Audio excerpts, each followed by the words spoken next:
In a kingdom rich with tradition and splendor, the birth of Princess Aurora brought immense joy. Her parents, the king and queen, were overjoyed, as were the subjects of the kingdom. To honor her arrival, a grand celebration was planned, inviting dignitaries and figures from far and wide, including the mystical fairies of the neighboring lands.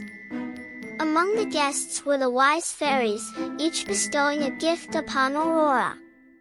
Beauty, grace, wisdom, and the joy of song were among the blessings she received. But before the final fairy could present her gift, the ceremony was disrupted by the arrival of a forgotten fairy, Morana.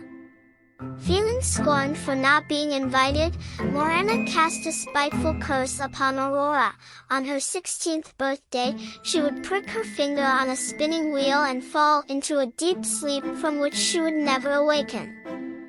The last fairy, unable to undo the curse but wishing to soften its blow, altered it. Aurora would indeed fall asleep, but instead of eternal slumber, she could be awakened by true love's kiss. Fearing for their daughter's safety, the king and queen decided to send Aurora away with the fairies to live in a secluded cottage deep in the woods, away from spinning wheels and the curse's threat. There, she was lovingly raised under the name Briar Rose, unaware of her royal lineage or the looming curse. Aurora grew into a kind-hearted and curious young woman, her days filled with the simple pleasures of forest life.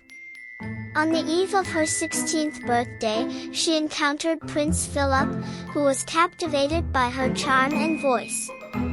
They felt an immediate connection, a sense of familiarity and comfort with each other.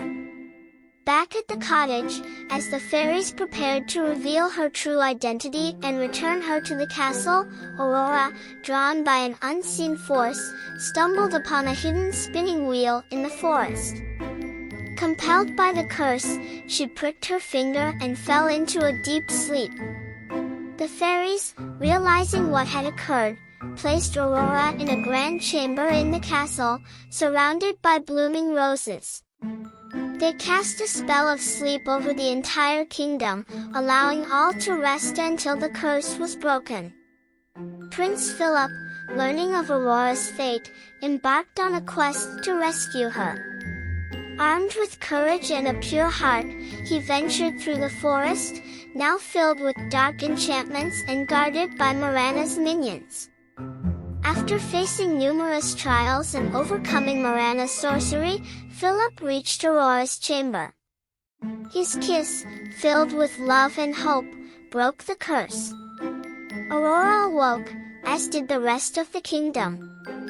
The king and queen, reunited with their daughter, welcomed Phillip with open arms, seeing the true love he and Aurora shared.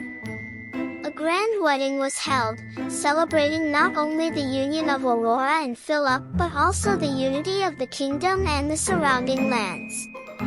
Aurora and Phillip's reign was marked by a new era of peace and prosperity, guided by the wisdom, courage, and love they shared. Aurora often visited the cottage in the woods, reminiscing about her childhood and the fairies who had protected and nurtured her. The kingdom flourished, its people living in harmony, and Aurora and Phillip were forever remembered as the symbols of love's triumph over adversity.